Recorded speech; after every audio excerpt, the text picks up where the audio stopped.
नमस्कार. महाराष्ट्रातील विविध क्षेत्रातील बातम्या झटपट आपल्या मोबाईलवर पाहण्यासाठी लगेचच सबस्क्राईब करा राष्ट्रशक्ती लाईव्ह न्यूज आणि सोबत बेल आयकॉन प्रेस करायला विसरू नका. आज जत तालुक्यासाठी एक आनंदाचा क्षण आहे. जत शहराच्या सौंदर्यामध्ये भर पाडणारी, जत ग्रामीण भागातील लोकांची स्वप्न पूर्ण करणारी पंचायत समितीची भव्य दिव्य इमारत राज्याचे लोकप्रिय ग्रामविकास खात्याचे मंत्री माननीय जयाभाऊंनी मंजूर केली. आणि नुसती मंजूर झाली नाही, त्याचं टेंडर झालं आणि आज स्वतः जयाभाऊंच्या शुभ हस्ते या इमारतीची पायाभरणी होते आहे. आणि येत्या काही महिन्यांमध्ये ही इमारत आपल्याला भव्य दिव्य स्वरूपामध्ये आपल्याला पाहायला मिळणार आहे. आणि असा एक देखणा कार्यक्रम आज आपल्या सर्वांच्या उपस्थितीमध्ये पार पडतोय. माननीय जयाभाऊंचं आपण जोरदार टाळ्या वाजवून आपल्या तालुक्याच्या वतीनं स्वागत करावं. टाळ्या अशा वाजवा. थांबा 2 मिनिटं. तुम्हाला काय धरून आणले का? पकडून आणले? रोजगारानं आणले? मग काय उत्साह नाही? एवढं 15 कोटीचं काम दिलंय जयाभाऊनी. आज पुण्यनगरीची बातमी वाचली का नाही? 61 वर्षापूर्वी ही इमारत बांधली आहे. किती?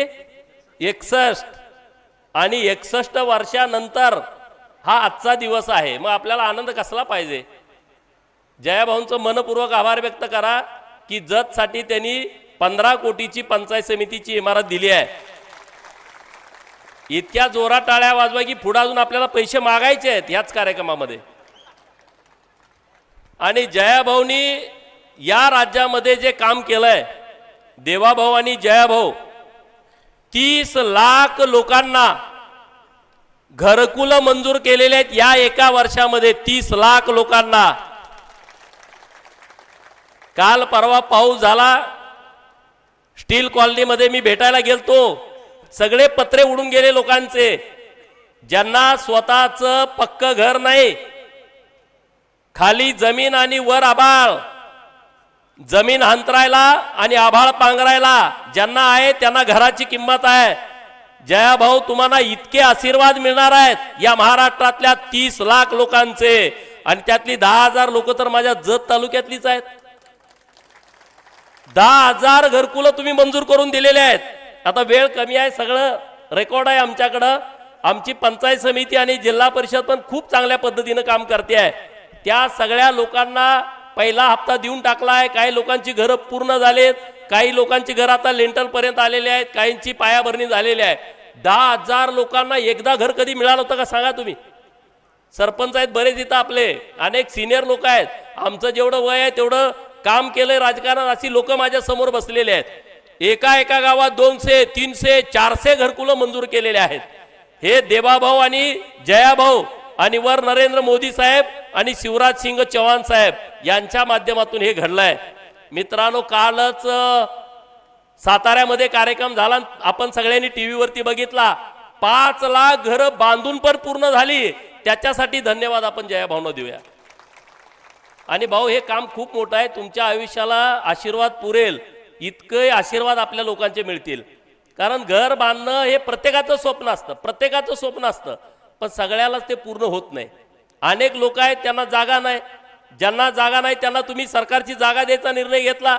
ज्यांना घर बांधायला सरकारी जागा मिळत नाही त्यांना जागा खरेदी करायला पैसे दिले. 1,20,000 रुपये पूर्वी घरकुलाला मिळायचे, 26,000 रुपये रोजगार हमीतून मिळायचे, 12,000 रुपये शौचालयासाठी मिळायचे, असं 1,58,000 रुपये मिळायचे. 1,58,000 मध्ये घर पूर्ण होत नाही. म्हणून देवाभाऊनी आणि जयाभाऊनी निर्णय केला, सरकारच्या माध्यमातून 50,000 रुपये त्यामध्ये भर घातली. 2,08,000 रुपये घरकुलासाठी आपल्या सरकारनं उपलब्ध करून दिले आहे. नुसतं घर बांधायला पैसे दिले तर चालत नाही. वाळू आणायला गेलं, एक ब्रास वाळू पकडली का त्याला लाखभर रुपये दंड होतोय.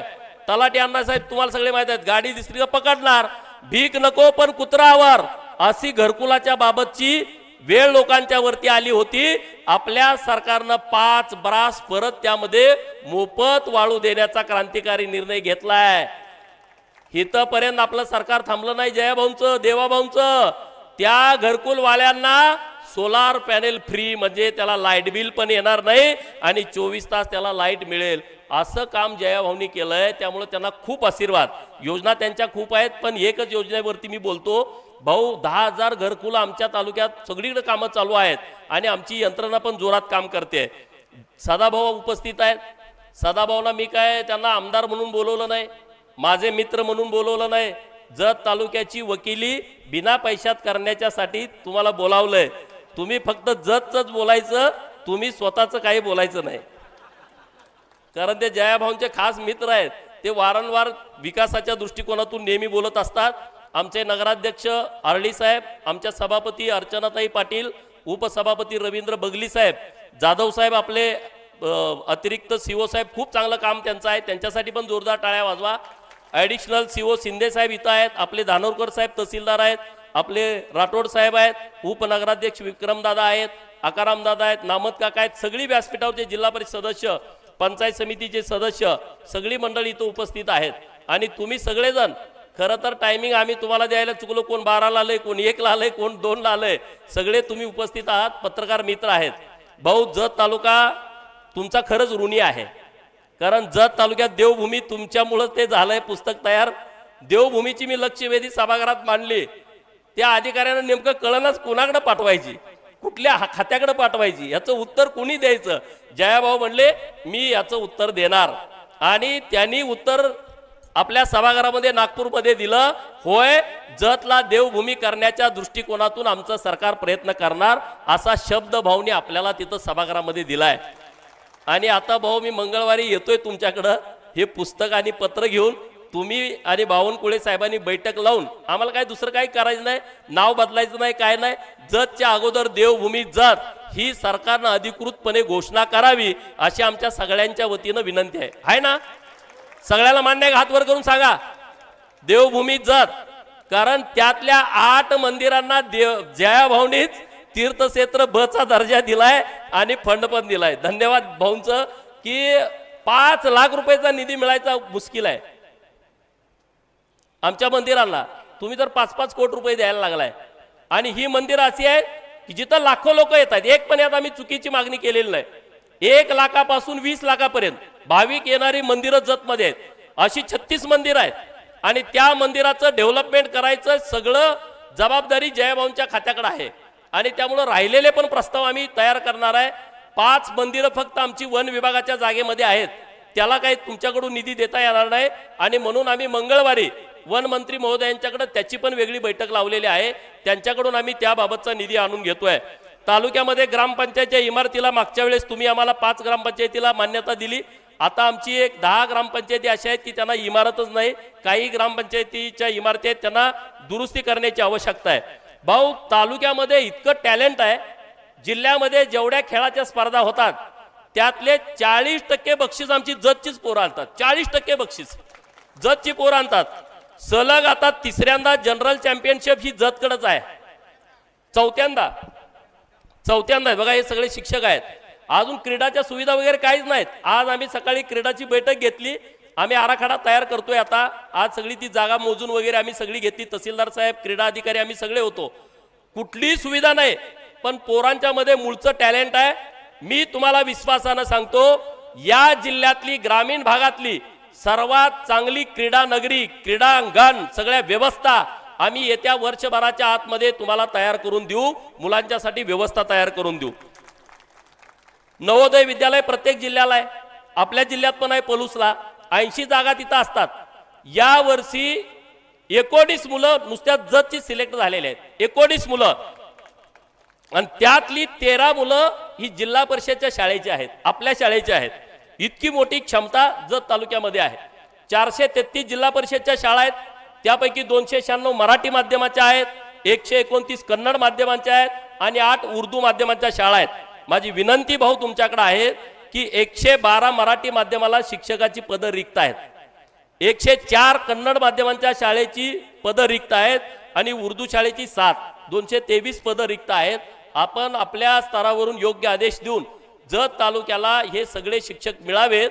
कारण जिल्हा परिषदच्या शाळावरतीच आमची मुलं सगळी अवलंबून आहेत आणि जिल्हा परिषदचे शिक्षक खूप चांगल्या पद्धतीनं तिथं मेहनत घेत आहेत, विद्यार्थ्यांना मार्गदर्शन करतायत.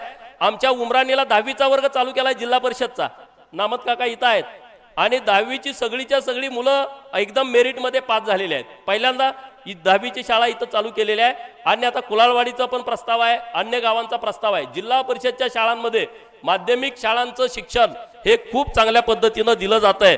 मुख्यमंत्री माझी शाळा सुंदर शाळेमध्ये आमची जतची शाळा क्रमांक 1 ही विभागामध्ये 3ऱ्या स्थानावरती आलेले आहे, त्यांना बक्षीस मिळालेलं आहे. भाऊ तालुक्यामध्ये ग्रामीण रस्त्यांची लांबी 890 किलोमीटर आहे आणि माझी तुम्हाला विनंती आहे की तुम्ही जरा लक्ष देऊन ग्रामीण रस्ते आमचे होण्याच्या दृष्टिकोनातून तुम्ही आमच्यावरती लक्ष ठेवावं अशी एक कळकळीची विनंती आपल्याकडे आमच्या जत तालुक्याच्या वतीनं मी तुम्हाला करतोय. बाकीचे विषय बोलण्यासारखे बरेच आहेत की उमेदच्या माध्यमातून 2-3 जिल्हा परिषदच्या ठिकाणी एखादं चांगलं सभागृह जर आपल्याला देता आलं तर त्याचा विचार आपल्या माध्यमातून करावा अशी एक नम्रतेची विनंती आहे. तालुक्यामध्ये बंजारा समाज मोठ्या प्रमाणात आहे. संत सेवालाल महाराज तांडा समृद्धी योजनेच्या माध्यमातून बंजारा समाजाच्यासाठी ज्या तांड्यावरती सुविधा पायाभूत गरजेच्या आहेत त्या सुविधा जर आम्हाला आपल्या माध्यमातून उपलब्ध करून दिल्या तर मोठ्या प्रमाणामध्ये आम्हाला मदत होईल. 26 गावं अशी आहेत की तिथं स्मशानभूमीच नाही, 26 गावं. आणि मला वाटतं आता तुम्ही एक चांगला क्रांतिकारी निर्णय घेताय की राज्यामध्ये ज्या गावामध्ये स्मशानभूमी नाही त्या सगळ्या गावांना स्मशानभूमी देण्याचा खूप चांगला निर्णय भाऊंच्या माध्यमातून होतोय. आता पंचायत समितीची एवढी मोठी इमारत आपण दिलेली आहे, पुढे जेव्हा काही निधी त्या फर्निचरला वगैरे लागेल तेव्हा आम्ही तुम्हाला नक्की विनंती करू आणि आपल्या माध्यमातून आपल्या या तालुक्यामध्ये चांगलं काम होण्याच्या दृष्टिकोनातून आम्ही नक्की तुमच्याकडून मदत मिळवून तालुक्यातल्या लोकांना आम्ही जो शब्द दिलाय तो शब्द पूर्ण करण्याचा प्रयत्न करू. आता दुष्काळी परिस्थिती असताना सुद्धा मैशाळच्या पाण्यात जरा मागं कोयनेतून पाणी सोडलं नाही, अनेक अडचणी, त्यातून आता आवर्तन सुरू आहे आमचं. आता उद्या आपण जेव्हा मुंबईला जाणार आहे तेव्हा राधाकृष्ण विखे पाटील साहेबांना भेटून आता काहीतरी पाणी तिथं वीज निर्मितीसाठी रिझर्व करायचा निर्णय झालेला आहे आणि त्यामुळं जर पाणी जर नाही खाली सोडलं तर 20 तारखेला आवर्तन बंद होईल अशा पद्धतीची परिस्थिती आहे. तर मंगळवारी माननीय जयाभाऊंना सोबत घेऊन आम्ही राधाकृष्ण विखे पाटील साहेबांना भेटू आणि हे आवर्तन पुढं कसं पावसाळ्यापर्यंत चालू राहील याच्यासाठीचा आम्ही प्रयत्न नक्की करू. त्याबद्दल अजिबात काळजी करू नका. जत तालुक्यामध्ये आता विस्तारित योजनेचं काम सुरू आहे आणि डिसेंबरमध्ये संक तलावात पाणी सोडायचा प्रयत्न हा राज्य सरकारच्या माध्यमातून सुरू आहे. संकला पाणी डिसेंबरमध्ये येणं म्हणजे बऱ्यापैकी जत तालुक्याचा दुष्काळ मिटण्यासारखा आहे. आता हे मुचंडी लवंगा पाईपलाईनचं पण टेंडर आता प्रस्तावित आहे, नव्यानं सब लाईनचं पण टेंडर प्रस्तावित आहे. 700 कोटी रुपयाचं, 200 कोटी रुपयाचं मुचंडी लवंगाचं टेंडर आहे. 1800 कोटी रुपयाचं सोलारची योजना राज्य सरकारनं अंतिम टप्प्यामध्ये मंजुरीचे आणलेले आहे, त्याचंही टेंडर होऊन जाईल. तर अशी खूप सगळी कामं सुरू आहेत. आपलं जे प्राणी संग्रहालयाची जी घोषणा केली होती त्याची बैठक मंगळवारी लागते आणि त्या बैठकीमध्ये प्राणी संग्रहालय जत, अंबामाता मंदिर जत जे वन विभागाच्या जागेत आहे, संगतीर्थ वळसंग, कुलाळवाडीचं म्हातारबा देवाचं खंडोबाचं मंदिर आणि तिकडं मोठेवाडीचं मरगुबाईचं मंदिर आणि गिरगावच्या लक्ष्मी मातेचं मंदिर जे फॉरेस्टच्या जागेमध्ये आहे त्याच्या संदर्भामधला सुद्धा आम्ही प्रस्ताव दिलेला आहे.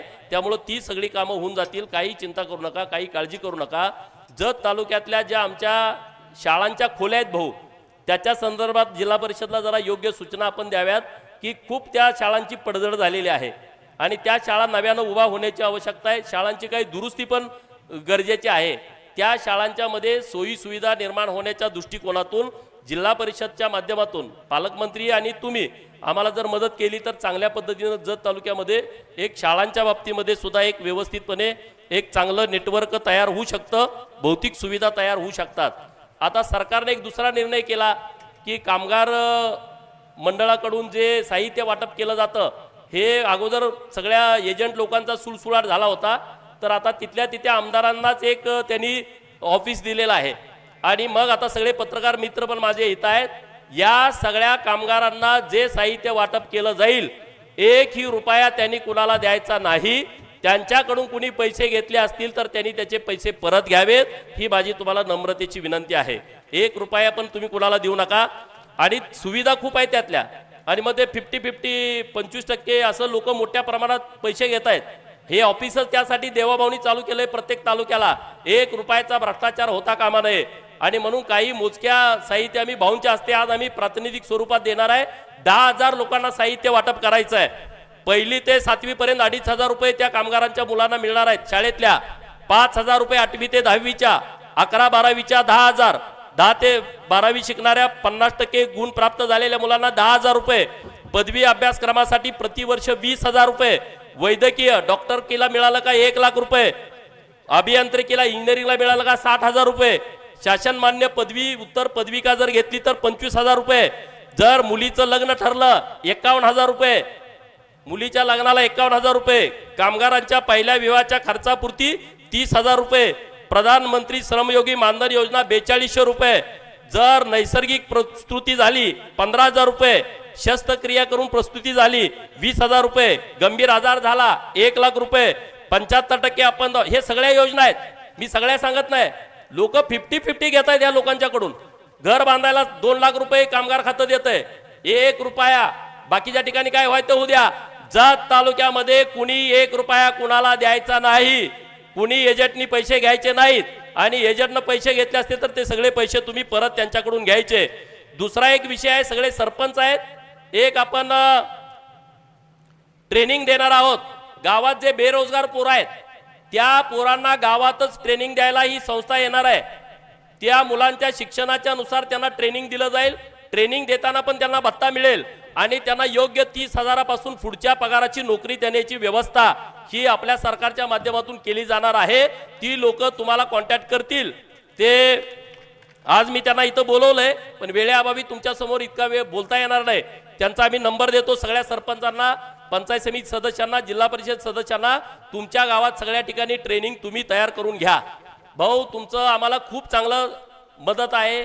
नाहीतर जतला तुम्ही परिस्थिती बघताय. मान आणि खटाव तूर तुम्ही बदलून टाकला.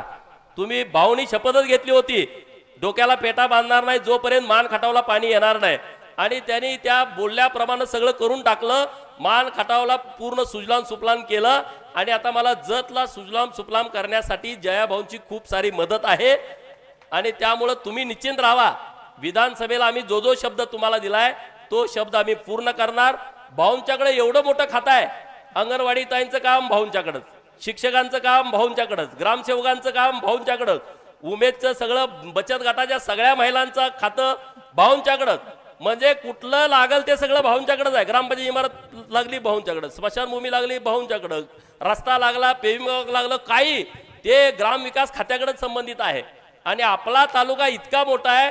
2,82,000 हेक्टर क्षेत्रफळ आहे. इतका मोठा तालुका आहे.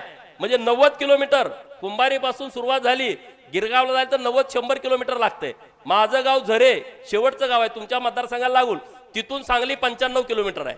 म्हणजे झऱ्यापासून सांगलीपर्यंत जावं तेवढा जत विधानसभा मतदारसंघ आहे. आणि त्यामुळे या मतदारसंघाचा संपूर्ण कायापालट करण्याची ताकद ही देवाभाऊंच्या सरकारमध्ये आहे. जयाभाऊंच्या खात्यामध्ये प्रचंड आपल्या सगळ्या तालुक्याशी रिलेटेड कामं निघतायत आणि ते कामं जयाभाऊ नक्की करतील. जयाभाऊंना मी खूप खूप शुभेच्छा देतो की एका सामान्य कुटुंबातला मुलगा, रेशन दुकानदाराचा पोरगा 4 वेळा मान खटाव सारख्या मतदारसंघाचा आमदार होतो. महाराष्ट्राच्या मंत्रिमंडळात कॅबिनेट मंत्री म्हणून बसतो आणि अखंड महाराष्ट्र ग्रामीण भाग बदलण्याची क्षमता ठेवतो. त्यांच्यासाठी आपण खूप खूप शुभेच्छा देऊया. आपल्या यल्लामा देवीच्या, दानम्मा देवीच्या चरणी प्रार्थना करूया की जयाभाऊंना खूप काम करण्याची शक्ती आमची देवभूमीच आहे. हो प्रचंड. म्हणजे आता लोकांना वाटते मी काय तर वेगळं सांगायला लागलोय का, पण वेगळं काहीच नाही. प्रभू रामचंद्राचा सहवास सुद्धा इथंच होता. भीमाने इथं बकासुराची हत्या केलेली आहे. बंकेश्वराचं इथं मंदिर आहे. माझ्या उंचीपेक्षा जास्त मोठी पिंडच आहे. इतकं मोठं. म्हणजे जेव्हा जेव्हा वध केला जायचा शत्रूचा तेव्हा ते मंदिर बनवायचे. ते बंकेश्वराचं मंदिर इथंच आहे. एकविरा देवीचं मंदिर डपळापूरमध्ये आहे. म्हणजे प्रचंड हा इतिहास असणारं जत भूमी आहे. लोकांनी दुष्काळी भूमी आहे, दुष्काळी भूमी आहे, दुष्काळी भूमी आहे म्हणून कायम आम्हाला नाकारलं. आता कोणी नाकारण्याची हिंमत करणार नाही. आम्ही प्रत्येकाच्या छाताडावर पाय देऊनच पुढे जाऊ. इतकी ताकद जतच्या लोकांच्या मध्ये आहे. परत एकदा मी जयाभाऊंचं, आम्हाला पंचायत समिती इमारत दिली. भाऊ पंचायत समिती इमारत आमची बघण्यासारखी नाही. म्हणजे हॉल असा आहे, ग्रामसेवक मिटिंगला बसलं का रोजगार सेवक बाहेर बसायला लागते. सरपंच आणि ग्रामसेवकांना एकत्रित बोलवलं की सरपंच आत बसतेत, ग्रामसेवक बाहेर, कुणाला कोणाला मेळ नाही. म्हणजे इतकी वाईट अवस्था. आणि तुम्ही आम्हाला 15 कोटी रुपयाची इमारत दिली, लोकांना आम्ही तो फोटो टाकला, वाटलं हे काहीतरी अशीच काहीतरी करून टाकायला लागले. ती आम्ही इमारतीचा फोटो टाकला आणि व्हायरल केला. जिल्ह्यात अख्ख्या पुढाऱ्यांच्या मध्ये मोठ्या चर्चा झाली. अशी काय कुठं पंचायत समिती इमारत असते काय? मी ठणकावून सांगितलं, अरे देवाभाऊ आणि जयाभाऊ आहेत, काही होऊ शकतं. आणि त्यानुसार तुम्ही आमच्या पंचायत समितीला मंजुरी दिली. आज भूमिपूजन होत आहे. लवकरात लवकर काम आम्ही करून तुमच्याच हस्ते परत त्या पंचायत समितीचं लोकार्पण करू. लोकांच्या सेवेसाठी ती पंचायत समिती खुली करू. आता 12 पंचायत समिती सदस्य आमचे निवडून आलेले आहेत. 8 जिल्हा परिषदचे सदस्य निवडून आलेत 9 पैकी. आणि सगळे यंग मुलं आहेत, तरुण मुलं आहेत. काम करण्याची त्यांच्याकडे प्रचंड इच्छा आहे आणि नेहमी ते लोकांच्या मध्ये जात आहेत. त्यांना सुद्धा एक चांगली ऊर्जा आपल्या आजच्या येण्यानं झालेली आहे. एवढंच या निमित्तानं बोलतो. सदाभाऊ पण आवर्जून नेहमी इकडे येतात. सदाभाऊचा पण फंड मी खूप वापरलाय विधान परिषदेचा इकडं. ते नेहमी कुठला काही विषय आला आणि त्यांच्या संघटनेचं काम पण इकडे मोठं असल्यामुळं ते चांगल्या ताकदीनं आमच्या बरोबर उभं राहतात. रवींद्र आरडी साहेब नगराध्यक्ष झाले आणि शहरामध्ये आता आम्ही 10 कोटी रुपयाची नगर परिषदेची इमारत पण भाऊ मंजूर करून आणली आहे. आता आमची इमारत म्हणजे त्यांना माहित आहे, नगराध्यक्ष साहेब, उपनगराध्यक्ष साहेब, सीओ साहेब एकाच चेंबरमध्ये बसतात, एकाच चेंबरमध्ये. आता पुढच्या आठवड्यामध्ये आपलं ते टेंडर पूर्ण होतंय. आपण त्या इमारतीचं पण भूमिपूजन करतोय. पाण्यासाठी एकनाथ शिंदे साहेबांनी देवाभाऊनी 79 कोटी रुपये दिले होते. आता 70% योजनेचं काम पण पूर्ण झालंय. पुढच्या 3-4 महिन्यामध्ये जत शहराला स्वच्छ पाणी देण्याची व्यवस्था आम्ही करतोय. त्यामुळे आता जास्तीचं बोलत नाही.